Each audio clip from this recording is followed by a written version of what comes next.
ഹജ്ജിന് പോയിട്ട് ഹജ്ജ് കഴിഞ്ഞു മടങ്ങി വന്നപ്പോ അബ്ദുല്ലാഹി ഇബ്നു മുബാറക് റളിയല്ലാഹു അൻഹു സ്വപ്നം കാണുകയാണ്. അല്ലയോ അബ്ദുല്ലാ, നിങ്ങൾ ചെയ്ത ഹജ്ജ് അല്ലാഹു സ്വീകരിച്ചിട്ടില്ല.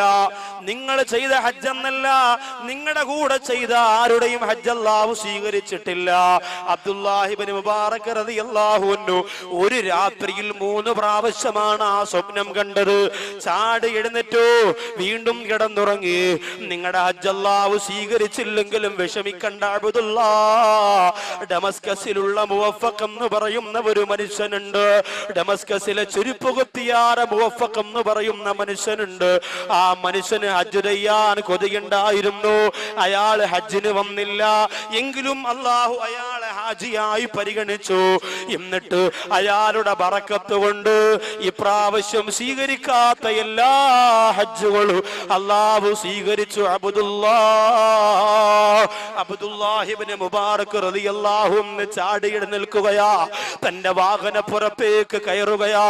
ഒരു കമ്പിളി കൊണ്ട് ശരീരം മൂടുകയാണ്. തണുപ്പുള്ള രാത്രിയാണ്.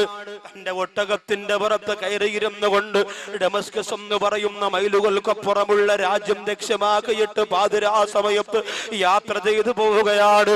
അബ്ദുല്ലാഹി ഇബ്നു മുബാറക് റളിയല്ലാഹു തആല അൻഹു ഡമസ്കസിൽ ചെന്നു. ഐന മുവഫഖ്, ഐന മുവഫഖ്, ഐന മുവഫഖ്, എവിടെ മുവഫഖ്, എവിടെ മുവഫഖ്, എവിടെ എന്ന് ആ ഡമസ്കസിന്റെ പരിസരങ്ങളിൽ മുഴുവനും എന്ന് വിളിച്ചു ചോദിച്ചു.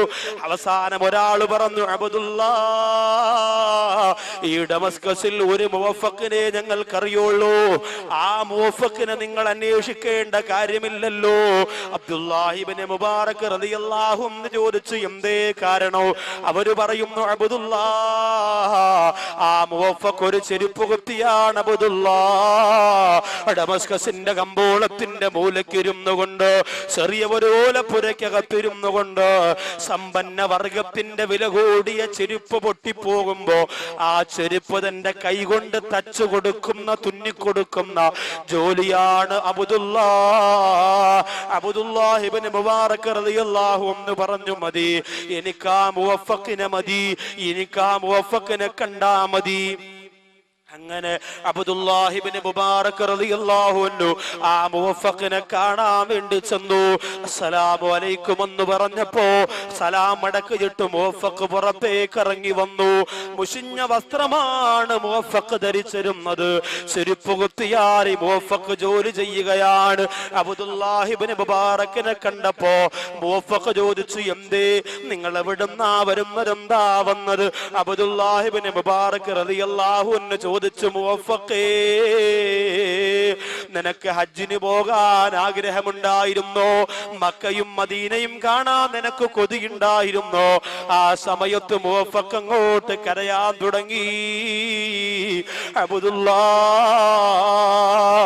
എന്ന മക്കയുടെയും മദീനയുടെയും കാര്യം വീണ്ടും നിങ്ങൾ ഓർമ്മിപ്പിക്കല്ലേ, എന്തേ കാരണമെന്ന് ചോദിക്കുമ്പോ മുവഫഖ് പറയുന്നു, അബ്ദുല്ലാ, ഒരു ദിവസം ഞാൻ ചെരുപ്പ് കുത്തുമ്പോ കിട്ടുന്ന നാണയത്തൊട്ടുണ്ടല്ലോ, ആ നാണയത്തൊട്ടെന്റെ വീടിന്റെ ചിലവിന് പോലും തികയാറില്ല.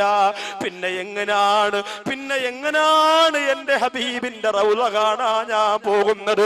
എന്റെ ഈ തഴവാ കുറ്റിപ്പുറത്ത് വന്ന പ്രിയപ്പെട്ട സഹോദരങ്ങളെ, ലക്ഷക്കണക്കിന് രൂപ ഹണിമൂൺ ട്രിപ്പിന് വേണ്ടി ചെലവഴിക്കുന്നവരെ, വീഗാലാൻഡും ഗോവയും ഊട്ടിയും കൊടൈക്കനാലും എല്ലാം കറങ്ങി വരുമ്പോ ലക്ഷക്കണക്കിന് രൂപ ദൂർത്തടിക്കുന്ന സഹോദരങ്ങളെ, റസൂലുള്ളാഹിയുടെ മദീന കാണണ്ടേ, മസ്ജിദുൻ നബവിയിൽ പോകണ്ടേ, പൊന്നാര നബി തങ്ങളുടെ റൗളാ ശരീഫിന്റെ അകത്തേക്ക് നോക്കിയിട്ട് അസ്സലാമു അലൈക യാ റസൂലല്ലാഹ് എന്ന് പറയണ്ടേ മുസ്ലിമേ?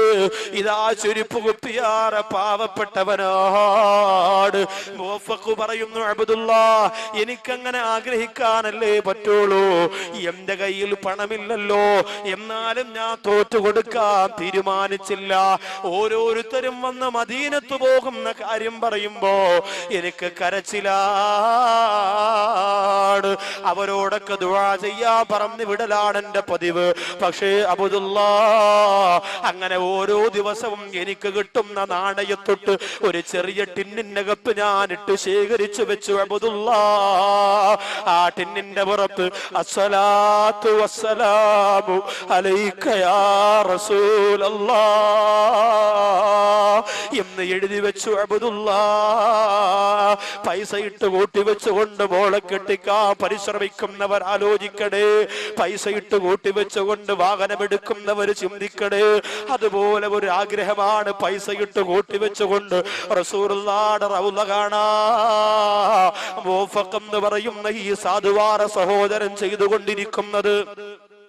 അബ്ദുല്ലാഹ് ഇബ്നു മുബാറക് റളിയല്ലാഹു അൻഹുവിനോട് പറയുന്നു, അബ്ദുല്ലാ, അങ്ങനെ ഒരു ദിവസം 3 നാണയത്തൊട്ട് കിട്ടിയാൽ 2 നാണയത്തൊട്ട് ഞാൻ കൊണ്ടുവന്ന് ഈ പെട്ടിയിലേക്ക് ഇടുകയാണ്. എന്നിട്ട് ഒന്ന് മാത്രം എന്റെ പ്രിയപ്പെട്ട ഭാര്യന്റെ അടുത്ത് ഞാൻ കൊണ്ടുപോയി കൊടുക്കുകയാണ്. പല ദിവസവും ഞാൻ പട്ടിണി കിടന്നിട്ടുണ്ട്. എനിക്ക് ഭക്ഷണം വാങ്ങാനുള്ള പൈസയാണ് മക്കത്ത് പോകാനും മദീനത്ത് പോകാനും ഞാൻ മാറ്റിവെച്ചത്. അങ്ങനെ പൈസയല്ല തികഞ്ഞു എന്ന് ബോധ്യമായ ദിവസം ഞാൻ ആ പെട്ടി പൊട്ടിച്ചു. അബ്ദുല്ലാ, എന്നിട്ട് അതിൻ്റെ അകത്തിരിക്കുന്ന നാണയത്തൊട്ടുകൾ ഞാൻ എണ്ണി നോക്കി. അബ്ദുല്ലാ, എനിക്ക് സന്തോഷമായി. എന്റെ ഹബീബിനെ കാണാ, എന്റെ മക്കത്ത് പോകാ പണമായല്ലോ എന്ന് പറഞ്ഞ് ഞാൻ സന്തോഷിച്ചു. അപ്പോഴാണ് എന്നോട് എന്റെ പ്രിയപ്പെട്ട ഭാര്യ പറഞ്ഞതിക്കാ, എനിക്ക് നിങ്ങളോടൊരു ആവശ്യം പറയാനുണ്ട്. ഞാൻ ഗർഭവതിയാണല്ലോ. ഗർഭവതിയായ ഭാര്യയുടെ ആഗ്രഹം നടത്തി കൊടുക്കൽ ഒരു ഭർത്താവിന്റെ കടമയാണ്. എന്ത് ഭക്ഷണം ചോദിച്ചാലും കൊണ്ടു കൊടുക്കണ്ടേ? തഴവയുടെ പരിസരത്തുള്ള ഭാര്യമാര് ഗർഭവതികളാകുമ്പോ നിങ്ങൾ എന്ത് ചോദിച്ചാലും കൊണ്ടുതരാ. നിന്റെ ഭർത്താക്കന്മാർക്ക് കഴിവുണ്ടെങ്കിൽ മുവഫഖിന്റെ ഭാര്യക്ക് അത് ചോദിക്കാൻ പറ്റോ? ഭർത്താവിന് കഴിവില്ലല്ലോ, പണമില്ലല്ലോ, സ്വത്തില്ലല്ലോ. മുവഫഖിനോട് വന്നു പറയാണ് കരഞ്ഞുകൊണ്ട്. മുവഫഖിന്റെ ഭാര്യ പറയുന്നു, എനിക്കൊരൽപ്പം ഇറച്ചിച്ചാറ് കഴിച്ചാ കൊള്ളാമെന്നുണ്ട്. ആലോചിക്കണേ എന്റെ തഴവ കുറ്റിപ്പുറത്തുള്ള പെങ്ങളെ, 2 മാസം നീ ഗർഭവതിയാണെന്ന് ഭർത്താവ് പറയുമ്പോ ആപ്പിള് വേണോ, ഓറഞ്ച് വേണോ, പേരയ്ക്ക വേണോ, നീ ആവശ്യപ്പെടുന്നതല്ല നിന്റെ മുന്നിലേക്ക് ഈ ഭർത്താക്കന്മാര് കൊണ്ടുതരൂലേ? മുവഫഖിന്റെ ഭാര്യ പറയുന്നു, ഇറച്ചിയുടെ ഒരൽപ്പം ചാറ് എനിക്ക് കഴിക്കാൻ കൊതി വരുന്നുണ്ട്. അബ്ദുല്ലാഹ് ഇബ്നു മുബാറക് റളിയല്ലാഹു അൻഹു പറഞ്ഞു, പെണ്ണേ, എന്റെ കയ്യില് കാശില്ലല്ലോ, ഇതിൽ നിന്ന് 1 രൂപ പോലും എടുക്കാൻ പറ്റൂല. ഇതെന്റെ റസൂലുള്ളാഹ് കാണാനാണ്, ഇതെനിക്ക് മക്കത്ത് പോകാനാണ്, അതുകൊണ്ട് ഇത് ഞാൻ എടുക്കൂലെന്ന് പറഞ്ഞപ്പോ മുവഫഖിന്റെ ഭാര്യ പറയുന്നു, നിങ്ങൾ ആ കാശെടുക്കണ്ട, അതെടുത്തുകൊണ്ട് വേണമെന്നൊരാഗ്രഹവും ഞാൻ പറയൂല.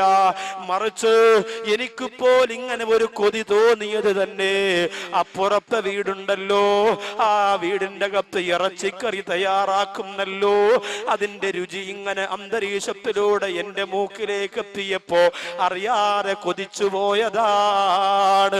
അതല്ലാതെ ഞാനൊരു ആഗ്രഹം പറഞ്ഞതല്ല. അവിടെ നിന്ന് ഇറച്ചിച്ചാറിന്റെ ഇറച്ചിയുടെ ഗന്ധം ഇങ്ങനെ വന്നപ്പോൾ എന്റെ മനസ്സിലൊരു കൊതി തോന്നിയതാണ്. അതുകൊണ്ട് ഇതാ ഒരു ചെറിയ പാത്രം ഞാൻ തരാ, നിങ്ങൾ പോയിട്ട് അവിടുത്തെ ഇത്തയോട്, എന്റെ ഭാര്യ ഗർഭവതിയാണ്, ആ ഗർഭവതിക്കൊരൽപ്പം ഇറച്ചിച്ചാറ് തരണമെന്ന് പറഞ്ഞാൽ തരുമെന്ന് പറഞ്ഞപ്പോ സന്തോഷത്തോടെ കണ്ണുനീര് തുടച്ച് മുവഫഖ് ഇറങ്ങി ഓടുകയാണ്. റസൂലുള്ളാഹിയുടെ പൈസ എടുക്കേണ്ടി വന്നില്ലല്ലോ, മക്കത്ത് പോകാനുള്ള കാശെടുക്കേണ്ടി വന്നില്ലല്ലോ. അങ്ങനെ മുവഫഖ് പാത്രവും കൊണ്ട് അയൽ വീട്ടിലേക്ക് ചെല്ലുമ്പോ അയൽ വീട്ടിലെ സഹോദരി പറയുന്നു, മുവഫഖേ, ഈ ഇറച്ചി നിങ്ങൾ കഴിക്കണ്ട, പ്രത്യേകിച്ച് ഗർഭവതിയായ നിങ്ങളുടെ ഭാര്യ ഇത് കഴിക്കാൻ പാടില്ല. മുവഫഖ് ചോദിച്ചു, എന്തേ സഹോദരി നിങ്ങൾ അങ്ങനെ പറയുന്നു? ഒരത്യാവശ്യ ഘട്ടം വരുമ്പോഴല്ലേ സഹായിക്കാനുള്ളത്. ആ സമയത്താണ് മുവഫഖിനോട് ആ പെണ്ണ് പറയുന്നത്, മുവഫഖേ, എന്റെ ഭർത്താവ് മരിച്ചുപോയത് നിങ്ങൾക്കറിയുമല്ലോ.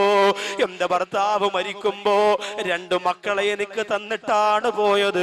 ആ വാപ്പയില്ലാതെ ആ മക്കള് കരയാത്ത ദിവസമില്ല, വാപ്പയില്ലാതെ ആ മക്കള് സങ്കടപ്പെടാത്ത ദിവസമില്ല. വാപ്പയുണ്ടായിരുന്നെങ്കിൽ അവർക്കെല്ലാം കഴിക്കാമായിരുന്നു.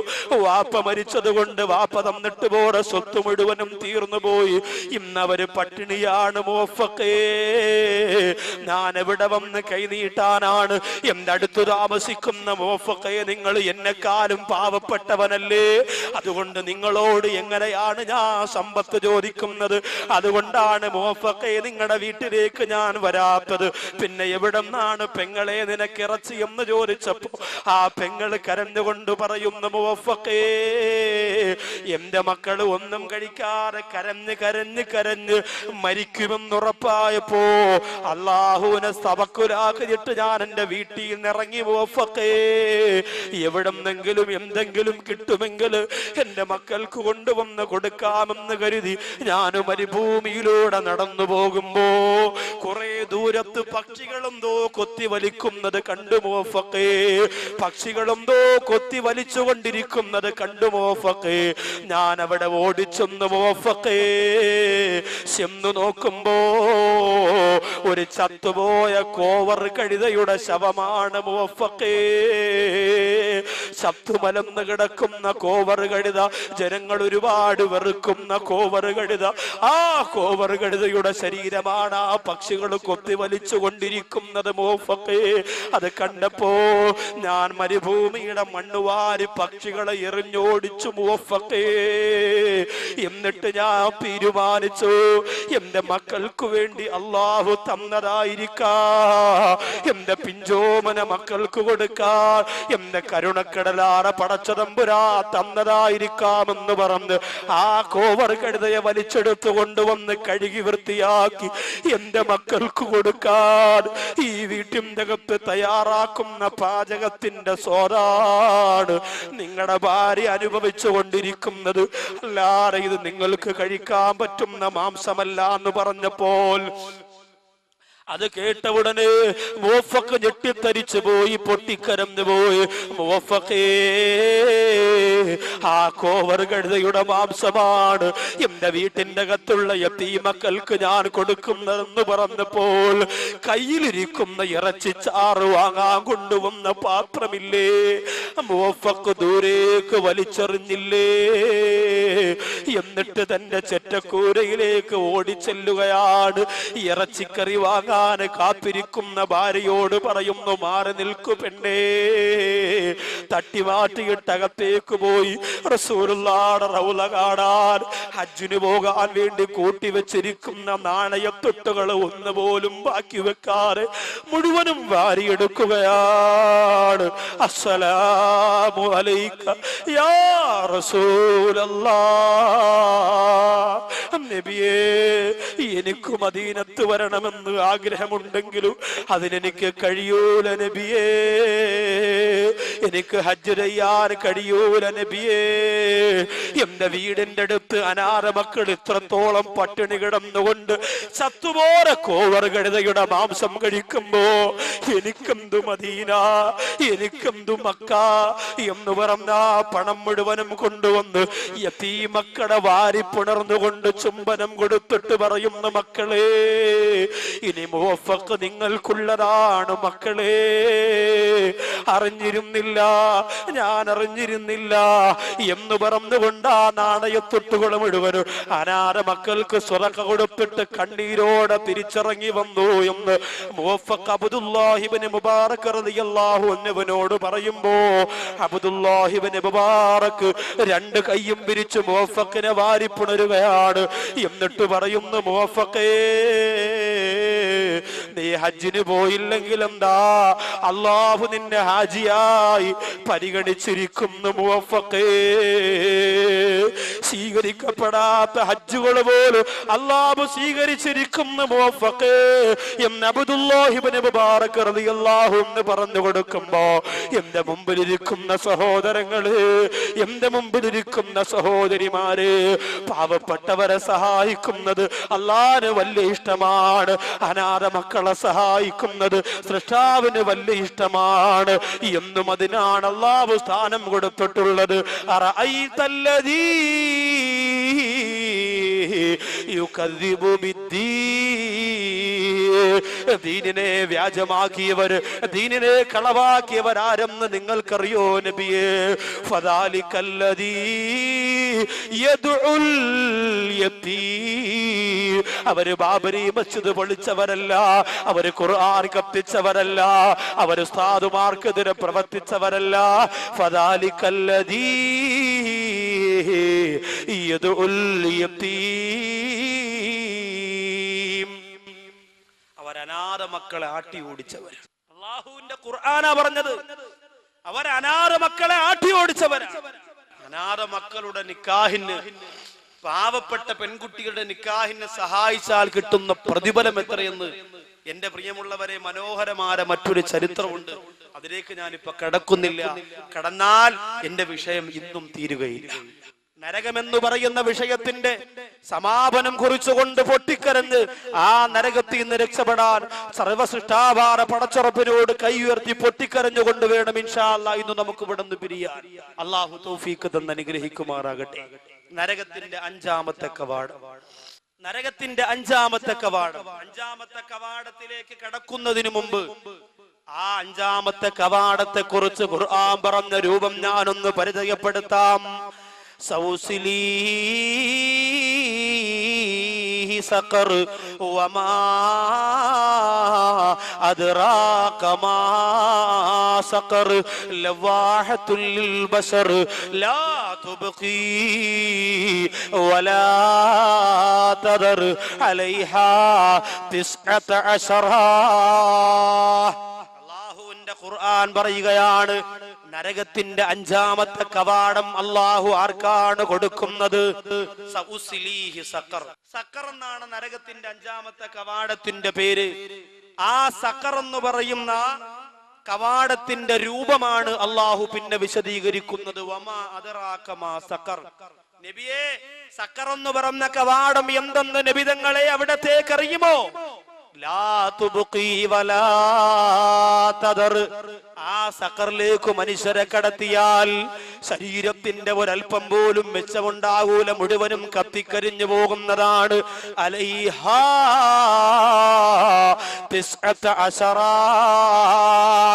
19 മലക്കുകളെ ആ സഖർ എന്ന് പറയുന്ന കവാടം നോക്കാൻ വേണ്ടി മാത്രം അള്ളാഹു പടച്ചിരിക്കുകയാണ്. 19 മലക്കുകളെ സഖർ എന്ന് പറയുന്ന കവാടത്തിൽ നിന്ന് കടന്നു വരുന്നവരെ നോക്കാൻ വേണ്ടി മാത്രം അല്ലാഹു പടച്ചിരിക്കുകയാണ്. യൗമ യുസ്ഹബൂന അലാ വുജൂഹിഹിം ദൂഖൂ മസ്സ സഖർ. അല്ലാഹു പറയുകയാണ്, ഖുർആനാണ് ഈ ഓതുന്നത്. എങ്ങനെയാണ് അഞ്ചാമത്തെ കവാടത്തിലേക്ക് മനുഷ്യരെ കൊണ്ടുപോകുന്നതെന്നറിയോ? മൂക്കു കുത്തി വലിച്ചടച്ചു കൊണ്ടുപോകുമെന്നാണ്. യൗമ യുസ്ഹബൂ മൂക്ക് നിലത്ത് തട്ടുന്ന രീതിയിൽ വലിച്ചടച്ചു കൊണ്ടുപോകുന്നവരാണ്. എന്നിട്ട് സഖർ എന്ന് പറയുന്ന നരകത്തിന്റെ കവാടത്തിൽ എറിഞ്ഞിട്ട് മലക്കുകൾ പറയുമത്രേ, നീ അനുഭവിച്ചു കൊള്ളുക, നീ ആസ്വദിച്ചു കൊള്ളുക എന്ന് പറഞ്ഞ് വലിച്ചെറിഞ്ഞു കൊടുക്കൂ. ആ സമയത്ത് സ്വർഗത്തിൽ കിടക്കുന്നവർ ചോദിക്കുകയാണ്, മാ സലകക്കും ഫീ സഖർ. അല്ലയോ സഖറിനകത്ത് കടന്നുപോയവരെ, നിങ്ങൾ എന്തേ സഖറിലായി പോയി? ബാക്കിയുള്ള നരകത്തിന്റെ കവാടത്തിലൊന്നും കടക്കാട് എന്തേ ഈ കവാടത്തിന്റെ അകത്ത് നിങ്ങളായി പോയെന്ന് ചോദിക്കുമ്പോൾ അവര് പറയുന്ന കാരണങ്ങളാണ് സഖറിലേക്ക് അവരെ കൊണ്ടുപോയത്. ആ കാരണം എനിക്കും നിങ്ങൾക്കും ഉണ്ടായാൽ നമ്മളും സഖറിലാണ്. അല്ലാഹു കാത്തുരക്ഷിക്കട്ടെ. ഈ സഖർ എന്ന് പറയുന്ന നരകത്തിൽ കിടക്കുന്ന നരകാവകാശികള് കാരണങ്ങൾ പറയുകയാണ്. എന്തേ കാരണമെന്നറിയോ? ആ കാരണം ഞാൻ നിങ്ങളോട് പറയുമ്പോ എന്റെ തഴവ കുറ്റിപ്പുറത്ത് വാല് കേൾക്കാവുന്ന സഹോദരങ്ങള്, ഈ കാരണങ്ങൾ എന്റെയോ നിങ്ങളുടെയോ ജീവിതത്തിൽ വന്നു പോയാ നമ്മളും ആ സഖറിലാണേ. അഞ്ചാമത്തെ കവാടമാണ് സഖറിലാണേ. അല്ലാഹു കാത്തിരക്ഷിക്കട്ടെ. ഒന്നാമത്തെ കാരണം അവര് പറയുകയാണ്, കാലൂ ഇത് ഖുർആനാ ഖുർആനായത്തുകളാണ്. അവരോട് ചോദിക്കുന്നതും അവര് മറുപടി കൊടുക്കുന്നതുമല്ല അള്ളാന്റെ ഖുർആനാണ് ഈ പറയുന്നത്. ഖാലൂ, സഖറിനകത്ത് കിടക്കുന്നവര് പറയുന്നു, ഒന്നാമത്തെ കാരണം എന്തെന്നറിയോ? ഈ സഖറിന്റെ അകത്ത് ഞങ്ങളായി പോകാനുള്ള ഒന്നാമത്തെ കാരണം എന്തെന്നറിയോ? ലം നകു മിനൽ മുസല്ലീ, ഞങ്ങൾക്ക് നിസ്കാരമില്ലായിരുന്നു. ബാഖവിയുടെ വാദെന്ന് പറയുമ്പോ ബൈക്കിലൂടെ ഒരു ബൈക്കിൽ 4ഉം 5ഉം പേര് കയറിയിരുന്നു വാത് കേൾക്കാൻ ഞങ്ങൾ പോകുമായിരുന്നു. പക്ഷേ ഞങ്ങൾക്ക് നിസ്കാരമില്ല. നബിദിനമെന്ന് പറയുമ്പോ ഞരമ്പിന്റെ ഒരു ഭാഗം പോലും ബാക്കിയില്ലാതെ റിബൺ കെട്ടിയിട്ട് നബിദിനാഘോഷത്തിന് ഞങ്ങൾ ഇറങ്ങും. പക്ഷേ ഞങ്ങൾക്ക് നിസ്കാരമില്ല. ഞങ്ങൾ അല്ലാഹുവിന്റെ പള്ളിയുടെ പരിപാലനക്കാരാണ്, പള്ളിയിലെ വലിയ നേതൃത്വം വഹിക്കുന്നവരാണ്. വെള്ളിയാഴ്ച വന്ന് ബക്കറ്റ് എണ്ണലല്ലാതെ ലം നകു മിനൽ മുസല്ലീ, ഞങ്ങൾക്ക് നിസ്കാരമില്ല. സഹോദരിമാരെ, എന്താ പറയുന്നതെന്നറിയോ? ഞങ്ങൾ വഅദ് കേൾക്കാൻ പോയിട്ടുണ്ടായിരുന്നു മനുഷ്യരെ. നൗഷാദ് ബാഖവി മുവഫഖിന്റെ ചരിത്രം പറഞ്ഞപ്പോ തലയിൽ കിടന്ന ചാളുകൊണ്ട് കണ്ണീര് തുടച്ച പെങ്ങളെ, ഈ കണ്ണീര് കൊണ്ട് അർത്ഥമില്ലാതാകുന്നത് എപ്പോഴെന്നറിയോ? ലം നകു മിനൽ മുസല്ലീ, നിങ്ങൾ നിസ്കരിച്ചില്ലെങ്കിലാണ്. നിസ്കാരമില്ലെങ്കിൽ പിന്നെ ഈ കണ്ണീരിന്റെ പേര് കള്ളക്കണ്ണീരെന്നാണ്. നിസ്കാരമില്ലെങ്കിൽ സകലതും പോയി. ഒന്നാമത്തെ കാര്യം അതല്ലേ? അതുകൊണ്ട് ഈ രാത്രി തന്നെ തീരുമാനിച്ചോ, അള്ളാഹുവിനെ ഭയപ്പെട്ടുകൊണ്ട് നിസ്കരിക്കുന്നവരായി ഞാനും നിങ്ങളും മാറണം. അതിന് അള്ളാഹു തൗഫീഖ് തരട്ടെ. വെറുതെ നിസ്കരിച്ചാ പോരാ, ഭയത്തോടെ ഈമാനോടെ തഖ്വയോടെ ചെയ്യണം. ഇല്ലെങ്കിൽ ഇതിനൊന്നും അള്ളാന്റെ മുമ്പിൽ കൂലി കിട്ടൂല. വളരെ ഗൗരവത്തോടെ ചെയ്യേണ്ട കാര്യമാണ്. ഇന്ന് നിസ്കാരം ഒരു ഫാഷനാണ്. നിസ്കാരം ഒരു ഫാഷൻ. കുറെ ആൾക്കാർ ഇങ്ങനെ നിൽക്കും, പള്ളിയിലെ ജമാഅത്ത് കഴിയുമ്പോഴേ തുടങ്ങുള്ളൂ. പള്ളിയിലെ ജമാഅത്ത് നിസ്കാരം കഴിയുമ്പോ പുറകിൽ നിസ്കരിക്കൊണ്ടിരിക്കണോ എല്ലാരും നോക്കും. അല്ലോ ഇതാരാ ജിബ്രീൽ ഒരു കർച്ചിപ്പ് കൊടുത്തു, അല്ലാഹു അക്ബർ. കാരണം മനഃപൂർവ്വം താമസിച്ചു വന്നതാ. നേരത്തെ വുളു കൊടുത്ത് കയറാമായിരുന്നു, പൈപ്പിന്റെ മുട്ടിയിരുന്ന് പല്ലും കുത്തി കാര്യം പറഞ്ഞുകൊണ്ടിരുന്നു. മനഃപൂർവ്വം താമസിച്ചു വന്നതാ. എന്നിട്ട് ചില സഹോദരങ്ങളുണ്ട്, അവർക്ക് ഇമാമത്ത് നിൽക്കണമെന്ന് ഭയങ്കര ആഗ്രഹമാണ്. എത്ര പേരുണ്ടെങ്കിലും തള്ളി മാറ്റിയിട്ട് കയറി കർച്ചിപ്പൊക്കെ തലവെച്ച് ഭയങ്കര ഇമാമത്ത്. ഒരിക്കൽ ഇതുപോലെ മാരിബ് നിസ്കാരത്തിന്റെ സമയത്ത് ഒരാൾക്ക് 6:30 ബസ്സാണ്. പെട്ടെന്ന് തന്നെ വന്ന് വുളു കൊടുത്ത് വള്ളിക്കകത്ത് കയറിയപ്പോൾ ഒരാൾ ഇമാമത്ത് നിൽക്കാൻ വേണ്ടി അല്ലാഹു അക്ബർ, ഭയങ്കര നിസ്കാരോ, കാല് ഒരു കാലം അവിടെ ഒരു കാലം ഇവിടെ, ഇടയിൽ 4 പേർക്ക് വേറെ സഫ് നിൽക്കാം. അങ്ങനെ നിസ്കരിക്കാം. ഫാത്തിഹ ഓതി തീർന്നു തന്നെ ഖുൽ യാ അയ്യുഹൽ കാഫിറൂൻ ലാ അഅ്ബുദു മാ തഅ്ബുദൂൻ ലാ അഅ്ബുദു മാ തഅ്ബുദൂൻ അൻതും അഅ്ബുദു ലാ അഅ്ബുദു മാ തീരണില്ല. കുലിയായൂർ കാഫറും തീരണില്ല. ഇതിങ്ങനെ ഓതിക്കൊണ്ട് വന്നപ്പോ പുറകിലിരിക്കുന്ന ആളിങ്ങനെ കൈയടിച്ചിട്ട് വാച്ച് നോക്കി, ഇത് എന്തോടെ ഇത് അത് സൂറത്ത് ബക്കറക്കാരും വരുന്നത് തീരണ്ടല്ലോ, കുറെ കാലമായല്ലോ. ഉടനെ ഇയാളെ ഫ്രണ്ടിൽ വന്നിട്ട് പറഞ്ഞു, അളയാ പെട്ടെന്ന് തീർക്കൂടെ 2 മിനിറ്റ്, എനിക്കാണെങ്കിൽ ബസ് ഇപ്പൊ വരും, അതുകൊണ്ടാണ്. ഉടനെ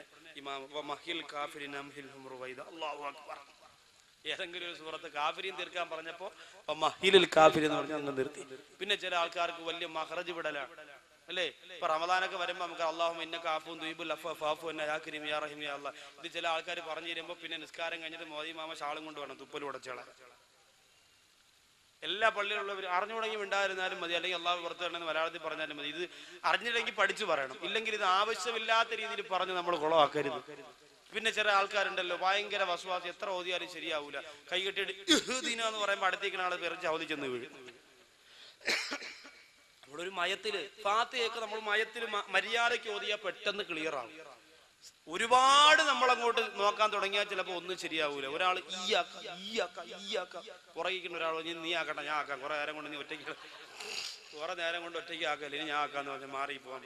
കാരണം ഇമാമത്ത് നിൽക്കുമ്പോഴൊക്കെ നമ്മൾ ഈ വിഷയത്തിൽ ഒരുപാട് ശ്രദ്ധിക്കണം. സഹോദരങ്ങൾ ഇമാമത്ത് നിൽക്കണ്ടെന്നല്ല, ഇമാമത്ത് നിൽക്കണം, നമ്മൾ അങ്ങനെ ശീലിക്കണം. പക്ഷെ അതിനൊരു മര്യാദ വേണം. നിസ്കാരം അല്ലാഹു സ്വീകരിക്കുന്ന രീതിയിൽ ചെയ്യണം.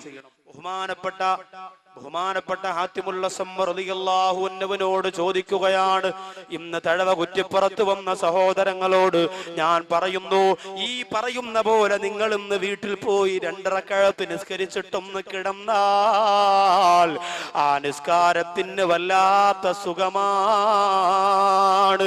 ഹാത്തിമുൽ അസ്സം റളിയല്ലാഹു അൻഹുവിനോട് നിങ്ങൾ എങ്ങനെയാണ് നിസ്കരിക്കുന്നതെന്ന് ചോദിച്ചപ്പോൾ ഹാത്തിമുൽ അസ്സം റളിയല്ലാഹു അൻഹു പറയുന്നു, നിസ്കാരത്തിന് സമയമായ എന്റെ ശരീരത്തെ ഞാൻ ശാന്തമാക്കി നിർത്തുകയാണ്. ഞാൻ പൂർണ്ണമായി എടുക്കുകയാണ്, എന്റെ ശരീരത്തെ ഞാൻ ശാന്തമാക്കി വെക്കുകയാണ്. എന്നിട്ട് നിസ്കാരത്തിന്റെ സ്ഥലത്തേക്ക് ഞാൻ ചെന്ന് നിൽക്കുകയാണ്. എന്നിട്ടോ കഅബാലയത്തിനെ എന്റെ മുമ്പിലാണെന്ന് ഞാൻ സങ്കല്പിക്കുമെത്രേ. ഇന്നിവിടുന്ന് പോകുന്നവർ നിസ്കരിക്കുമ്പോൾ കഅബാലയം എന്റെ മുമ്പിലാണെന്ന് സങ്കല്പിച്ചുകൊണ്ട് ഒരു 2 റക്അത്ത് നിങ്ങളൊന്ന് നിസ്കരിക്കുമോ? അല്ലാഹുവിന്റെ കഅബ എന്റെ മുമ്പിലാണെന്നൊന്ന് സങ്കല്പിക്കുമോ? എന്നിട്ടോ വജഅല സിറാത്ത തഹ്ത ഖദമി, എന്റെ കാൽപാദത്തിന്റെ ചോട്ടിലാണ് സിറാത്ത് പാലം എന്ന് ഞാൻ സങ്കല്പിക്കുമത്രേ. എന്റെ 2 കാലിന്റെ ചോട്ടിലാണ് സിറാത്ത് പാലം. എത്ര പേടിയായിരിക്കും ചിന്തിക്കണേ, എത്ര ഭയമായിരിക്കും ചിന്തിക്കണേ. വജഅലൽ ജന്ന, സ്വർഗത്തെ എന്റെ വലതുഭാഗത്താക്കും. മനോഹരമായ അരുവികളുള്ള, പറവകളുള്ള, പുഷ്പങ്ങളുള്ള, തോട്ടങ്ങളുള്ള, സൗന്ദര്യമുള്ള സ്വർഗം. ആ സ്വർഗം എന്റെ വലതുഭാഗത്താണെന്ന് ഞാൻ സങ്കല്പിക്കുമത്രേ. വജഅലന്നാർ, നരകമില്ലേ, ഇന്നലെയും ഇന്നുമായി വേദനയോടെ നാം പറന്നുകൊണ്ടിരിക്കുന്ന, ആളി പടർന്നുകൊണ്ടിരിക്കുന്ന നരകമില്ലേ, ആ നരകം എന്റെ ഇടതുഭാഗത്താണെന്ന് മനസ്സുകൊണ്ട് ഞാൻ സങ്കല്പിക്കും. വജഅല മലക്കുൽ മൗത്തി അസ്റായീൽ, ഖാബിദുൽ അർവാഹ് മലക്ക് അസ്റായീൽ അലൈഹിസ്സലാം എന്റെ പുറകിലാണ് എന്ന് ഞാൻ മനസ്സുകൊണ്ട് ചിന്തിക്കും. സലാം വീട്ടിയിട്ട് എന്റെ റൂഹ് പിടിക്കാൻ അസ്റായീലിന്റെ പുറകിൽ വന്ന് നിൽക്കാണെന്ന് ഞാൻ ചിന്തിക്കും. എന്നിട്ടാണ് ഞാൻ നിസ്കരിക്കുന്നത് എന്ന് ഹാത്തിമുൽ അസ്സം റളിയല്ലാഹു തആല അൻഹു പറയുമ്പോ, എന്റെ സഹോദരങ്ങളെ, അങ്ങനെ ചിന്തിച്ച് നിസ്കരിക്കാൻ നിങ്ങൾക്ക് കഴിയുന്നുണ്ടോ? വാച്ച് നോക്കി, ക്ലോക്ക് നോക്കിയല്ലേ നമ്മൾ നിസ്കരിക്കുന്നത്? തലചൊറിഞ്ഞല്ലേ നമ്മൾ നിസ്കരിക്കുന്നത്? അസ്റായീൽ പുറകിലുണ്ടെന്ന് ചിന്തിച്ച്, സിറാത്ത് പാലത്തിന്റെ മുകളിലാണ് നീയെന്ന് ചിന്തിച്ച്, നരകമാണ് ഇടതുഭാഗത്തെന്ന് ചിന്തിച്ച് നിസ്കരിക്കാ എന്റെ പ്രിയപ്പെട്ട മുസ്ലിങ്ങളെ നമുക്ക് കഴിയണേ. ഒന്നാമത് പറഞ്ഞ വുളു പൂർണ്ണമായിട്ട് എടുക്കും. അങ്ങനെ തന്നെ എടുക്കണം, വുളു പൂർണ്ണമായിട്ട് തന്നെ എടുക്കണം. സഹോദരങ്ങളൊക്കെ, പ്രിയപ്പെട്ട ചെറുപ്പക്കാരോട് പറയുന്നു, പള്ളിയിൽ ബാത്റൂമിലേക്ക് നമ്മൾ മലമൂത്ര വിസർജനത്തിന് പോയാൽ നമുക്ക് നേരമില്ല. മൊബൈൽ ഇങ്ങനെ ചെവിയിൽ ഇങ്ങനെ വെച്ചതാ, ഇങ്ങനെ ഒരു കൈ ഇങ്ങനെ ചെവിയിലും ഒരു കൈ ഇങ്ങനെ സിബിലുമാണ്. അല്ലെ ഞാൻ ബാത്റൂമിലാണോ? ഓക്കട പിന്നോട് ഓക്കട. നിസ്കരിക്കാൻ വേണ്ടി വരുമ്പോഴും അങ്ങനെ തന്നെ. നല്ലതുപോലെ മൂത്രം പോയി തീരുന്നതിന് മുമ്പ് നാം എല്ലാം ക്ലിയർ ആക്കി കഴുകി ശുചിയാക്കി ഉളു കൊടുക്കാൻ വേണ്ടി വന്ന് ഈ പൈപ്പിന്റെ ചോട്ടിലുള്ള കല്ലിലേക്ക് ഇരിക്കുമ്പോൾ 2 തുള്ളി അങ്ങ് വീഴും. അപ്പൊ ഇവൻ പറയും, അൽഹംദുലില്ലാ, ഒരു ചെറിയ റാഹത്ത് കിട്ടി. റാഹത്തല്ല മോനെ, കറാഹത്ത കിട്ടാൻ മോനെ. ഇത് 2 തുള്ളി വീണത് നജസല്ലേ? നിന്റെ വസ്ത്രത്തിലേക്കാണ് ഇത് വീണത്. സുജൂദിൽ പോകുമ്പോ ബാക്കിയുള്ള എല്ലാ തുള്ളിയും പോകുമ്പോ സുബ്ഹാന റബ്ബിൽ അഅ്ലാ, എന്ത് രസമാണ്, വലിയ ആശ്വാസമായി. ആലോചിച്ചേ, ഇത് ആർക്ക് വേണ്ടിയുള്ള നിസ്കാരമാണ്? ഇന്ന് ആർക്ക് നേരമില്ല. ബൈക്കിൽ പോണ കണ്ടിട്ടില്ലേ, ചെവിതാ ഇങ്ങനെ, ഞാൻ തടവ തിരിഞ്ഞിട്ട് അങ്ങനെ തിരിയാ, ബൈക്കിൽ തല ഇങ്ങനെ. ഇതിനാണ് യഥാർത്ഥത്തിൽ തല തിരിഞ്ഞു എന്ന് പറയാം. ഇതാണ് തല തിരിഞ്ഞത്. സഹോദരിമാർക്ക് വരെ അങ്ങനല്ലേ, വീട്ടിൽ മലക്കറി എരിയുമ്പോഴും മീൻ കണ്ടിക്കുമ്പോഴൊക്കെ ഇങ്ങനെ മത്സ്യം എടുത്ത് ഇന്ന് അയലയാടി കിട്ടിയ തല ഇങ്ങനെ വെച്ചിരിക്കും. മൊബൈൽ ഇവിടെ ഇങ്ങനെ ഫെവിക്കോൾ വാങ്ങിച്ച് തേച്ചങ്ങ് വെച്ചാൽ മതി. മൊബൈൽ എപ്പോഴും ഇങ്ങനെ 24 മണിക്കൂർ ഇങ്ങനെ. നമുക്ക് ആവശ്യത്തിന് വേണം, അത്യാവശ്യത്തിന് വേണം, അതൊക്കെ ശരിയാണ്. പക്ഷെ പള്ളിക്കകം പോലും സുജൂദിലേക്ക് പോകുമ്പോ സൈലന്റ് ആക്കി മൊബൈൽ ഇങ്ങനെ ബെല്ല് കത്തി. ഉടനെ പറയാം, അളിയാ നിസ്കാരത്തിലാണ്, സലാം വിട്ടിട്ട് വിളി, അസ്സലാമു അലൈക്കും, അല്ലാഹു അക്ബർ. ഇതാരും നമ്മൾ നിസ്കാരത്തിനോട് കാണിക്കുന്ന ഗൗരവക്കുറവാണ്, ഖൗഫില്ലായ്മയാണ് ഞാൻ ഈ പറയുന്നത്. അപ്പൊ ഒന്നാമത്തെ അതാണ്. എല്ലാം ഉണ്ട്, പക്ഷെ നിസ്കാരമില്ല. എല്ലാ കാര്യത്തിലും മിടുക്കനാണ്, പക്ഷെ നിസ്കാരം എന്ന് പറയുന്ന കാര്യമില്ല. അതുകൊണ്ടാണ് ഞങ്ങൾ ഇവിടെ പെട്ടുപോയത് എന്ന് നരകത്തിന്റെ 5ാമത്തെ കവാടത്തിൽ കിടക്കുന്ന മനുഷ്യർ പറയുന്നു. എന്നാൽ നരകത്തിൽ കടന്നുപോയ, സഖറിൽ കടന്നുപോയവര് രണ്ടാമത് പറയുന്നവരെന്തെന്നറിയോ? ലം നകുനു തീമുൽ മിസ്കീൻ. ഞങ്ങളുടെ രണ്ടാമത്തെ കാരണം എന്തെന്നറിയോ?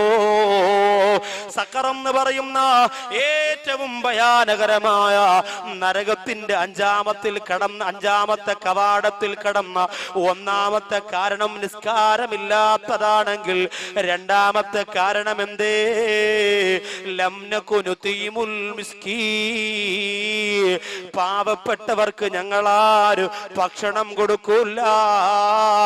പാവപ്പെട്ടവർക്ക് ഒരു നേരത്തെ ഭക്ഷണം നമ്മൾ കൊടുക്കൂല. ആ പരിപാടി ഞങ്ങൾക്കില്ല. അല്ലാഹു കാത്തുരക്ഷിക്കട്ടെ. നുസ്റത്തുൽ അനാമിന്റെ പ്രിയപ്പെട്ട സഹോദരങ്ങൾ ഈ പരിപാടി നടത്തുമ്പോ പലരും പറഞ്ഞില്ലേ, ഇവിടെ തഴവേല് പാവപ്പെട്ടവരില്ല, തഴവേല് പാവപ്പെട്ടവരില്ല. നിങ്ങൾ ആർക്കാണ് പണപ്പിരിവ് നടത്തുന്നത്? നിങ്ങൾക്ക് പുട്ടടിക്കാനല്ലേ? പ്രിയപ്പെട്ടവരെ, ഒരൊറ്റ രാത്രി കൊണ്ട് നിന്നെ പാവപ്പെട്ടവരിൽ ഏറ്റവും ചെറിയ പാവപ്പെട്ടവനാക്കാൻ അള്ളാന് കഴിവുണ്ട് കേട്ടോ. അത് നമ്മൾ ആരും മറക്കല്ലേ.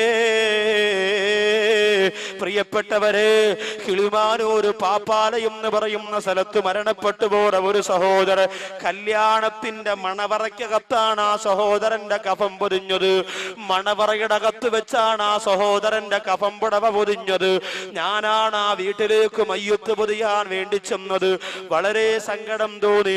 30 വയസ്സിനകത്ത് പ്രായമുള്ള സഹോദരനാണ്. കല്യാണം കഴിഞ്ഞിട്ട് 3 മാസമേ ആയുള്ളൂ. എന്തേ? വരുന്നവരൊക്കെ പറയുകയാണ്, യവനിതിന്റെ വല്ല കാര്യമുണ്ടായിരുന്നോ? ഞാൻ ചോദിച്ചു, ഉപ്പാ, ഈ സഹോദരൻ മനഃപൂർവ്വം മരിച്ചതല്ലല്ലോ, അള്ളാന്റെ തീരുമാനമായപ്പം മരണപ്പെട്ടു പോയതല്ലേ. ആ സമയത്താണ് അവര് പറയുന്നത്, ഉസ്താദേ, ഇവന് മാരകമായ രോഗമായിരുന്നു, 3 വർഷത്തിൽ കൂടുതൽ ജീവിച്ചിരിക്കൂലാന്ന് 2 വർഷത്തിന് മുമ്പ് RCCയിലെ, തിരുവനന്തപുരം RCCയില് വിദഗ്ധനായ ഡോക്ടർ സർട്ടിഫിക്കറ്റ് കൊടുത്ത രോഗത്തിനുടമയായിരുന്നു യവൻ. പിന്നെന്തിനാണ് പെണ്ണ് കെട്ടാൻ പോയത്? പിന്നെന്തിനാണ് നിക്കാഹിന് പോയത്? ആ പെണ്ണിന്റെ ജീവിതവും നശിച്ചു പോയില്ലേ എന്ന് പറഞ്ഞുകൊണ്ടവര് കരയുമ്പോൾ, ആ അടക്കമെല്ലാം കഴിഞ്ഞ് ആ വീട്ടിലേക്ക് വന്നു. പ്രിയപ്പെട്ട സഹോദരന്റെ മരണപ്പെട്ടു പോയ സഹോദരന്റെ ഭാര്യയെ വിളിച്ച് കാര്യം തിരക്കിയപ്പോ, ഇയാൾക്ക് രോഗമായിരുന്നോ എന്ന് നീ അറിഞ്ഞായിരുന്നോ എന്ന് ചോദിക്കുമ്പോ കരഞ്ഞുകൊണ്ട് പറയുന്നു, ഉസ്താദേ, എന്റെ വീട്ടില് ഞങ്ങള് 4 പെമ്മക്കളാ. ഞങ്ങൾ 4 പെമ്മക്കളായിരുന്നു ഉസ്താദേ. എനിക്ക് വാപ്പച്ചിയില്ല. എന്റെ ഉമ്മ പ്രസവിച്ചതോടെ വാപ്പച്ചി മരിച്ചുപോയി. എന്റെ ഉമ്മയാണ് എന്റെ 3 യുക്തമാരെയും നിക്കാഹ് ചെയ്യിപ്പിച്ചേക്കാൻ ഓടി നടന്നത്. എല്ലാ പള്ളികളിലും പോകുമായിരുന്നു. ഒരു പക്ഷേ നമ്മുടെ ജുമഅത്ത് പള്ളിയുടെ മുമ്പിൽ വരെയും വന്നിട്ടുണ്ടാവും. നമ്മൾ അറിയില്ലല്ലോ, നമുക്ക് നേരമില്ലല്ലോ. ജുമാ നിസ്കാരം കഴിഞ്ഞ സലാം വീട്ടിയിട്ട് ദുനിയാവിന്റെ കാര്യത്തിനിറങ്ങി ഓടുമ്പോ കർച്ചീപ്പും വിരിച്ച് മുമ്പിലിരിക്കുന്നവരെ ശ്രദ്ധിക്കാൻ പലപ്പോഴും നമുക്ക് സമയം കിട്ടാറില്ലല്ലോ. അങ്ങനെ ആ പെങ്ങള് പറയുന്നു, എന്റെ 3 ഇത്തച്ചിമാരെയും എന്റെ ഉമ്മയാണ് കഷ്ടപ്പെട്ടുകൊണ്ട് ഓരോ പള്ളികളിൽ പോയി ഓരോരുത്തരെയും കണ്ടു പണപ്പിരിവ് നടത്തിയിട്ട് നിക്കാഹ് ചെയ്യിപ്പിച്ചത്. അങ്ങനെ എന്റെ ഉമ്മ ഒരുപാട് കഷ്ടപ്പെട്ട് ജീവിച്ചവരാണ്. നമ്മളൊക്കെ രാത്രി കിടക്കുമ്പോ ഉമ്മ അടുത്തു വന്നിരുന്നു പലപ്പോഴും കരയാറുണ്ട്. അവസാനം എന്റെ നിക്കാഹിന്റെ സമയമായപ്പോ, ഉസ്താദേ, എന്റെ ഉമ്മിച്ചാന്റെ കാല് മുറിച്ചു. സുഗർ ബാധിച്ചുകൊണ്ട് എന്റെ ഉമ്മാന്റെ കാല് മുറിച്ചു. മറ്റേ കാലും സുഖമില്ലാത്തത് കൊണ്ട് ഇനി വടിവിണ്ട് പോലും നടക്കാൻ പാടില്ല എന്ന് ഡോക്ടർ പറഞ്ഞു. അങ്ങനെ എന്റെ ഉമ്മ ഒറ്റപ്പെട്ടുകൊണ്ട് വീടിനകത്ത് കഴിഞ്ഞു. ഉസ്താദേ, എന്നും എന്റെ മുഖത്ത് നോക്കിയിട്ട് ഉമ്മ പറയും, നീ ഭാഗ്യം കെട്ടവളാണ് പെണ്ണേ, നിന്നെ പ്രസവിച്ചതിന്റെ അന്ന് വാപ്പ മരിച്ചില്ലേ, നിന്റെ നിക്കാഹിന് സമയമായപ്പോ എന്റെ കാല് പോയില്ലേ, ഇനി എങ്ങനെയാണ് മോളെ പുര നിറഞ്ഞു നിൽക്കുന്ന നിന്നെ പറഞ്ഞു വിടുക എന്ന് ചിന്തിച്ചുകൊണ്ട് പൊട്ടിക്കരഞ്ഞപ്പോ ഉസ്താദേ ഒരുപാട് ദിവസം ഞാൻ മനസ്സുകൊണ്ട് ആത്മഹത്യ ചെയ്യാൻ ആഗ്രഹിച്ചു പോയതാണ്. പക്ഷേ ഈമാനില്ലാതെ മരിച്ചുപോയി നരകം കിട്ടുമെന്ന് പേടിച്ചുകൊണ്ടാണ് അത് ചെയ്യാത്തത്. അവസാനം എന്നോടൊരു സുഹൃത്ത് വന്നു പറഞ്ഞു, പെണ്ണേ സ്ത്രീധനം വേണ്ട, കൈമണി വേണ്ട, അച്ചാരം വേണ്ട, ഒരു നിക്കാഹിന് ഒരുങ്ങിക്കോ, ചെറുക്കനെ കണ്ടിഷ്ടപ്പെട്ടാൽ 1 രൂപ പോലും വാങ്ങാതെ നിന്നെ കെട്ടാനൊരുക്കമാണെന്ന് പറഞ്ഞപ്പോ ഞാനത് സമ്മതിച്ചു. അന്ന് എന്നെ കാണാൻ ഈ രോഗം പിടിച്ച സഹോദരനാണ് വന്നത്. കണ്ടിഷ്ടപ്പെട്ടിട്ട് അവസാനം എന്നോട് അയാൾ പറഞ്ഞു, പെണ്ണേ ഏത് സമയത്തും മരിക്കുമെന്ന് ഡോക്ടർ പറഞ്ഞ് ചികിത്സ നിർത്തിയ ശരീരമാണ് എന്റേത്. അതുകൊണ്ട് എപ്പോഴും ഞാൻ മരിച്ചു പോകാ. 3 വർഷം വരെ ഡോക്ടർ ജീവിച്ചിരിക്കാൻ സാധ്യതയുണ്ടെന്ന് പറഞ്ഞെങ്കിൽ പ്രതീക്ഷയൊന്നുമില്ല. അതുകൊണ്ട് കുറഞ്ഞ കാലത്തിനിടയ്ക്ക് എനിക്കും നിനക്കുമാരി വിവാഹ ജീവിതത്തിൽ ഏർപ്പെടാ. ഞാൻ മരിച്ചാൽ എനിക്ക് വേണ്ടി ദുആ ചെയ്യുന്ന ഒരു ഭാര്യ, അള്ളാന്റെ അനുഗ്രഹം കൊണ്ടൊരു കുഞ്ഞിനെ തന്നാ എനിക്ക് വേണ്ടി ദ്വാരക്കുന്ന ഒരു കുഞ്ഞ്, ഇതാണ് എന്റെ ആഗ്രഹം, നിനക്ക് നിക്കാഹിന് സമ്മതമാണോ എന്ന് ചോദിച്ചപ്പോ ആ പെണ്ണു പറയും, ഉസ്താദേ എന്റെ ഉമ്മയോട് പറയാറ്, എന്റെ ഇത്തമാരോട് രോഗത്തിന്റെ കാര്യം പറയാറ്, ആരോടും പറയാറ്, അള്ളാഹു ചിലപ്പോ രോഗം മാറ്റിക്കൊടുത്തെങ്കിലോ എന്ന് പറഞ്ഞ് കണ്ണീരോടെ ദുആ ചെയ്ത് ഞാൻ ആ നിക്കാഹിന് സമ്മതം മൂളി ഉസ്താദേ. അവിടെയും അള്ളാഹു എന്നെ തോൽപ്പിച്ചു കളഞ്ഞല്ലോ. 3 വർഷം പോയിട്ട് 3 മാസം പോലും എനിക്ക് ആ പ്രിയപ്പെട്ടവന്റെ കൂടെ ജീവിതം നയിക്കാൻ കഴിഞ്ഞില്ലല്ലോ.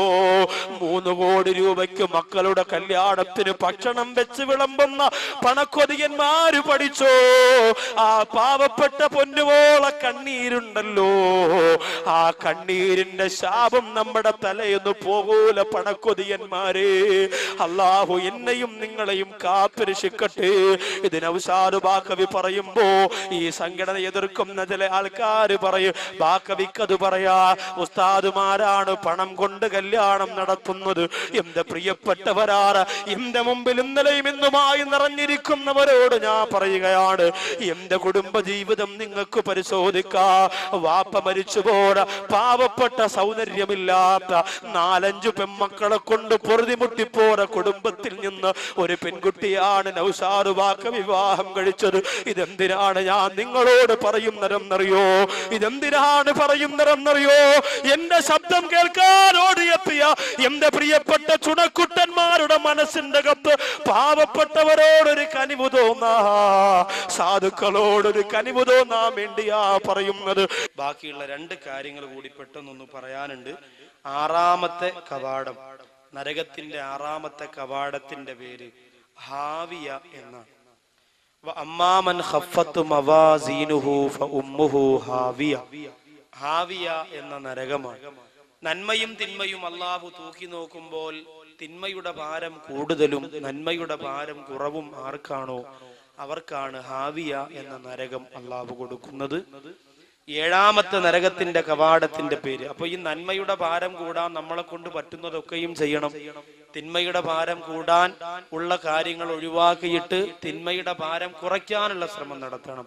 അള്ളാഹുവിന്റെ പള്ളിക്കകത്തിരുന്ന് സംസാരിക്കുന്നത് തിന്മയുടെ ഭാരം കൂട്ടും. ഇന്ന് പള്ളിക്കകത്ത് വളഞ്ഞിരുന്നാണ് രാഷ്ട്രീയ ചർച്ച, പള്ളിക്കകത്ത് വളഞ്ഞിരുന്നാണ് വസ്തു കച്ചവടം. ഇനി മറ്റേ വസ്തു എന്തരാടെ, ഇതിന്റെ എന്തരാടെ, 50,000 ഇങ്ങോട്ട് താടെ, 25,000 അങ്ങോട്ട് താടെ, ഇതൊക്കെ പള്ളിക്കകത്തിരുന്ന. ഇത് നാളെ അള്ളാഹുവിന്റെ പരലോകത്ത് നന്മ തിന്മ തൂക്കുമ്പോൾ തിന്മയുടെ ഭാരം ഒരുപാട് കൂടുന്നതിന് കാരണമാകും. അള്ളാഹു അനുഗ്രഹിക്കട്ടെ.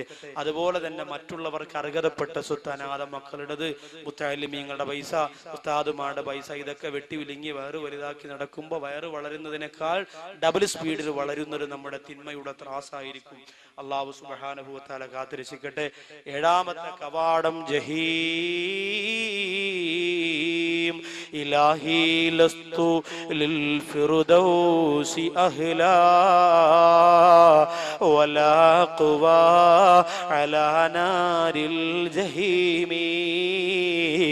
അബൂബക്കർ സിദ്ദീഖ് റളിയല്ലാഹു അൻഹു ഒരുപാട് പൊട്ടിക്കരഞ്ഞു പോയത് ജഹീം എന്ന നരകത്തെ ഭയന്നുകൊണ്ടാണ്. ആരാണതിൽ കടന്നു പോകുന്നത്? വല്ലദീന കഫറൂ വകദ്ദബൂ ബിആയാതിനാ ഉലൈക അസ്ഹാബുൽ ജഹീം. അവിശ്വസിക്കുന്നവരും അല്ലാഹുവിന്റെ ദൃഷ്ടാന്തങ്ങളെ വ്യാജമാക്കുന്നവരും ജഹീം എന്ന നരകത്തിന്റെ ഉടമകളാണ്. അള്ളാഹു കാത്തുരക്ഷിക്കുമാറാകട്ടെ. ദൃഷ്ടാന്തം എന്ന് പറയുന്നത് ഏറ്റവും വലിയ ദൃഷ്ടാന്തം തന്നെയാണ് മനുഷ്യർ. നമ്മുടെ കണ്ണും നമ്മുടെ കാതും നമ്മുടെ ശരീരവും ഒക്കെ ഏറ്റവും വലിയ ദൃഷ്ടാന്തമാണ്. അൽ ഹിക്മത്തു ഫീ മഖ്ലൂഖാത്തില്ല എന്ന് പറയുന്ന ഗസാലി ഇമാമിന്റെ ഒരു മഹത്താര ഗ്രന്ഥമുണ്ട്.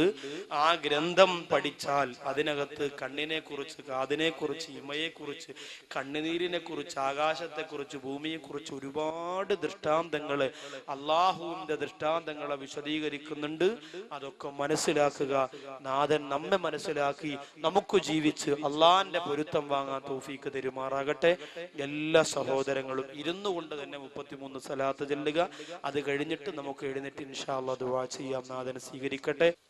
സല്ലല്ലാഹു അലാ മുഹമ്മദ് സല്ലല്ലാഹു അലൈഹി വസല്ലം സല്ലല്ലാഹു അലാ മുഹമ്മദ് സല്ലല്ലാഹു അലൈഹി വസല്ലം സല്ലല്ലാഹു അലാ മുഹമ്മദ് സല്ലല്ലാഹു അലൈഹി വസല്ലം സല്ലല്ലാഹു അലാ മുഹമ്മദ് സല്ലല്ലാഹു അലൈഹി വസല്ലം സല്ലല്ലാഹു അലാ മുഹമ്മദ് സല്ലല്ലാഹു അലൈഹി വസല്ലം സല്ലല്ലാഹു അലാ മുഹമ്മദ് സല്ലല്ലാഹു അലൈഹി വസല്ലം സല്ലല്ലാഹു അലാ മുഹമ്മദ് സല്ലല്ലാഹു അലൈഹി വസല്ലം സല്ലല്ലാഹു മുഹമ്മദ് സല്ലല്ലാഹു അലൈഹി വസല്ലം. സ്വലാത്ത് ആരും ഒഴിവാക്കരുത്. ഇത്രയും പേര് ചൊല്ലുമ്പോൾ ഇതൊരു വലിയ സമ്മാനമാണ് നബിതങ്ങൾക്ക്. ഇതിന്റെ ബറക്കത്ത് കൊണ്ട് നമ്മുടെ ദുആ അല്ലാഹ് സ്വീകരിക്കണം. അതിനെല്ലാവരും ചൊല്ലും. സല്ലല്ലാഹു അലാ മുഹമ്മദ് സല്ലല്ലാഹു അലൈഹി വസല്ലം സല്ലല്ലാഹു അലാ മുഹമ്മദ് സല്ലല്ലാഹു അലൈഹി വസല്ലം സല്ലല്ലാഹു അലാ മുഹമ്മദ് സല്ലല്ലാഹു അലൈഹി വസല്ലം സല്ലല്ലാഹു അലാ മുഹമ്മദ് സല്ലല്ലാഹു അലൈഹി വസല്ലം സല്ലല്ലാഹു അലാ മുഹമ്മദ് സല്ലല്ലാഹു അലൈഹി വസല്ലം സല്ലല്ലാഹു അലാ മുഹമ്മദ് സല്ലല്ലാഹു അലൈഹി വസല്ലം അലൈഹി വസല്ലം സല്ലല്ലാഹു അലാ മുഹമ്മദ് സല്ലല്ലാഹു അലൈഹി വസല്ലം. സഹോദരിമാരെ ഭാഗത്ത് 1-2 പേര് ചെല്ലണം. നിർബന്ധമൊന്നുമില്ല. താല്പര്യമുള്ളവരുണ്ടെങ്കിൽ നബിതങ്ങളുടെ ഈ സലാത്തിനെ സാക്ഷി നിർത്തിയിട്ട് ഉസ്താദേ ഇത് ആ വിവാഹിതയാകാൻ പോകുന്ന പെൺകുട്ടിക്കുള്ളതാന്ന് പറഞ്ഞ് മാറ്റിവെക്കാനുണ്ടെങ്കിൽ കൊടുത്തേക്ക്. നിർബന്ധമില്ല. സന്മനസ്സോടുകൂടി താല്പര്യത്തോടുണ്ടെങ്കിൽ മാത്രം. ഇല്ലെങ്കിൽ വിഷമമൊന്നുമില്ല. അവസാനം ചോദിച്ചു എന്ന് മാത്രമേ ഉള്ളൂ. സല്ലല്ലാഹു അലാ മുഹമ്മദ് സല്ലല്ലാഹു അലൈഹി വസല്ലം സല്ലല്ലാഹു അലാ മുഹമ്മദ് സല്ലല്ലാഹു അലൈഹി വസല്ലം സല്ലല്ലാഹു അലാ മുഹമ്മദ് സല്ലല്ലാഹു അലൈഹി വസല്ലം സല്ലല്ലാഹു അലാ മുഹമ്മദ് സല്ലല്ലാഹു സല്ലല്ലാഹു അലാ മുഹമ്മദ് സല്ലല്ലാഹു അലൈഹി വസല്ലം സല്ലല്ലാഹു അലാ മുഹമ്മദ് സല്ലല്ലാഹു അലൈഹി വസല്ലം സല്ലല്ലാഹു അലാ മുഹമ്മദ് സല്ലല്ലാഹു അലൈഹി വസല്ലം സല്ലല്ലാഹു അലാ മുഹമ്മദ് സല്ലല്ലാഹു അലൈഹി വസല്ലം. എല്ലാവരും എഴുന്നേറ്റ് നിൽക്കു സഹോദരങ്ങളൊക്കെ. സല്ലല്ലാഹു അലാ മുഹമ്മദ് സല്ലല്ലാഹു അലൈഹി വസല്ലം സല്ലല്ലാഹു അലാ മുഹമ്മദ് സല്ലല്ലാഹു അലൈഹി വസല്ലം സല്ലല്ലാഹു അലാ മുഹമ്മദ് സല്ലല്ലാഹു അലൈഹി വസല്ലം. സലാത്തു വസ്സലാമു അലൈക യാ റസൂലല്ലാഹ്. സലാത്തു വസ്സലാമു അലൈക യാ റസൂലല്ലാഹ്. അസ്സലാത്തു വസ്സലാമു അലൈക യാ സയ്യിദി യാ ഹബീബല്ലാഹ്. ബിദില്ലി ബിഇഫ്ലാസി بفقري بفاقتي إليك رسول الله أمسيت أهرب. الحمد لله الحمد لله رب العالمين. اللهم صل على سيدنا محمد وعلى آل سيدنا ومولانا محمد. അല്ലാഹുവേ, 1 കോടി പ്രാവശ്യം അൽഹംദുലില്ലാ പറഞ്ഞാലും മതിയാവുകയില്ല. അത്രത്തോളം സന്തോഷമുണ്ട് ഈ വേദി എത്രത്തോളം വിജയിപ്പിച്ചതിന് വേണ്ടി. അൽഹംദുലില്ലാ. എത്ര പേരാണ് പടച്ചവനെ എതിർത്തത്, എത്ര പേരാണ് കുറ്റപ്പെടുത്തിയത്, എത്ര പേരാണ് കുറ്റം പറഞ്ഞത്, എത്ര പേരാണ് പരിഹസിച്ചത്. രാജസയ്യിദാര അല്ലാഹ്, ഈ പരിപാടിയിൽ സംഗമിച്ച മുഴുവൻ പേർക്കും നിന്റെ മഗ്ഫിറത്ത് നീ കൊടുക്കണേ അല്ലാ. അല്ലാഹുവേ, ഒരാളുടെയെങ്കിലും ആമീൻ സ്വീകരിച്ചുകൊണ്ട് ഇന്നത്തെ ഞങ്ങളുടെ ദുആ നീ ഖബൂൽ ചെയ്യണേ അല്ലാ. ഞങ്ങൾക്ക് ഒന്നിനും കഴിവില്ല പടച്ചവനെ, ഞങ്ങൾക്ക് ഒന്നും അറിയില്ല റഹ്മാനെ. രാജാതിരാജനായ ഖഹാറായ വഹാബാര ജബ്ബാറായ സത്താറായ ഗഫാറായ റഹീമായ റഹ്മാനായ പടച്ചവനെ, ഷാഫിയാര കാഫിയാര അല്ലാ, നീ ഞങ്ങളുടെ ദുആ സ്വീകരിക്കണേ അല്ലാ, സ്വീകരിക്കണേ അല്ലാ. ഞങ്ങൾക്ക് കൈ നീട്ടാൻ ആരുമില്ല പടച്ചോനെ. ഒരു തുള്ളി ബീജത്തിൽ നിന്നും മാട ഉദരത്തിനകത്ത് ഞങ്ങൾക്ക് രക്തക്കട്ടയാക്കി മാംസക്കട്ടയാക്കി ജീവൻ തന്നുകൊണ്ട് ഞങ്ങൾ പ്രസവിപ്പിച്ച അല്ലാ, ഞങ്ങൾക്ക് ഇടഞ്ഞു നടത്താനുള്ള തൗഫീക്ക് തന്ന അല്ലാ, ഞങ്ങൾക്ക് പിച്ച വച്ച് നടക്കാനുള്ള കഴിവ് തന്ന അല്ലാ, ഞങ്ങൾക്ക് സംസാര ശേഷി തന്ന അല്ലാ, ഞങ്ങൾക്ക് ആരോഗ്യം തന്ന അല്ലാ, ഞങ്ങൾക്ക് സമ്പത്ത് തന്ന അല്ലാ. അത് തന്നതെല്ലാം അതിനേക്കാൾ വേഗത്തിൽ തിരിച്ചെടുക്കാൻ കഴിവുള്ള പടച്ചവനെ, ഞങ്ങളെ നീ നന്ദി കെട്ടവരാക്കല്ല തമ്പുരാനെ, നീ കോപിക്കുന്നവരാക്കല്ല റഹ്മാനെ. അല്ലാഹു, എത്രയോ പേര് കൈയില്ലാത്തവര് കാലില്ലാത്തവരുണ്ട്. നിന്റെ മജ്‌ലിസിൽ മണിക്കൂറുകളോളം നിന്ന് പ്രസംഗിക്കാൻ സഹായിച്ച, നിന്റെ പള്ളിക്കകത്ത് നിസ്കരിക്കാൻ സഹായിച്ച, വാത് കേൾക്കാൻ വരാൻ സഹായിച്ച, വാഹനം ഓടിക്കാൻ സഹായിച്ച ഞങ്ങളുടെ കാലുകളെ ഷുഗർ ബാധിച്ചുകൊണ്ട് നീ മുറിച്ചു കളയല്ലേ തമ്പുരാനെ. 1.5 കാല് വെച്ച് നിസ്കരിക്കുന്ന അവസ്ഥ ഞങ്ങൾക്ക് തരല്ലേ അല്ലാ. അല്ലാഹുവേ, മരിക്കുന്നത് വരെ നിന്റെ ഖുർആനോദാ ഞങ്ങളുടെ കണ്ണിന് കാഴ്ച ശക്തി തരണേ തമ്പുരാനെ. ഞങ്ങൾക്ക് അന്ധത തരല്ല റഹ്മാനെ, അന്ധത തരല്ല തമ്പുരാനെ. അല്ലാഹുവേ, 4444 രൂപ പറഞ്ഞ സഹോദരങ്ങളെ സഹോദരിമാരെ മുഴുവനും നീ അനുഗ്രഹിക്കണേ അല്ലാ. അത് നിനക്കവര് മാറ്റിവെച്ച പൈസയാക്കണേ അല്ലാ. അതിന്റെ ഓരോ കാശിനും അർഹമായ പ്രതിഫലം നീ കൊടുക്കണേ അല്ലാ. ഈമാനില്ലാതെ അവരാരെയും മരിപ്പിക്കല്ല അല്ലാ. അവരുടെ ഏറ്റവും വലിയ ലക്ഷ്യങ്ങളെ നീ സാധിപ്പിച്ചു കൊടുക്കണേ അല്ലാ. ഒരുപാട് ദൂര സ്ഥലത്ത് നിന്ന് വാള് കേൾക്കാൻ വന്നവരുണ്ട് റബ്ബേ. കരുനാഗപ്പള്ളി, കൊച്ചാലമ്മൂട്, കോഴിക്കോട്, അതുപോലെ അല്ലാഹുവേ കാരംകുളത്ത് നിന്നല്ല, എനിക്ക് ബാക്കിയുള്ള സ്ഥലങ്ങളൊന്നും അറിയില്ല തമ്പുരാനെ. എത്രയോ സ്ഥലങ്ങളിൽ നിന്ന് ഉസ്താദുമാര്, സഹോദരങ്ങള്, സഹോദരിമാര്, യുവ സുഹൃത്തുക്കൾ എത്ര പേരാണ് വാഹനങ്ങളിലായി എത്തിയതല്ലാ. അല്ലാഹുവേ, ഇവിടെ വന്നതവർക്കൊരു നഷ്ടമാകല്ല പടച്ചവനെ. അവര് പഠിക്കുന്നവരാണെങ്കിൽ ഉന്നത വിജയം, അവരാഗ്രഹിക്കുന്നതിനപ്പുറത്തുള്ള വിജയം നീ കൊടുക്കണേ അല്ലാ.